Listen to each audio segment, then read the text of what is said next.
Voice of America Washington سے news minute کے ساتھ میں ہوں سارہ زمان۔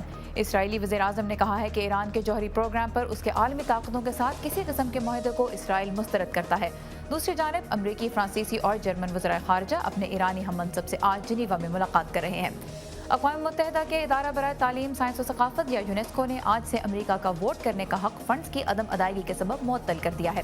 یونیسکو کی جانب سے اکتوبر 2011 میں فلسطین کو رکن ریاست کا درجہ دینے پر امریکی قوانین کے تحت یونیسکو کے لیے اس کی فنڈنگ رک گئی تھی۔ اسٹینڈرڈ اینڈ پور کی جانب سے فرانس کی کریڈٹ ریٹنگ AA+ سے AA پر گرائے جانے کے باوجود فرانسیسی وزیر خزانہ کا کہنا ہے کہ ان کا ملک اپنے قرضوں کے حوالے سے محفوظ مقام پر کھڑا ہے۔ اور چین اور بھارت کے درمیان فوجی مشقیں جاری ہیں، جن میں ہیلی کاپٹر سے کیے جانے والے مشنز پر خاص توجہ دی جا رہی ہے۔ یہ تھا VOA نیوز منٹ۔ خبروں کی تفصیلات جانیے urduvoa.com پر۔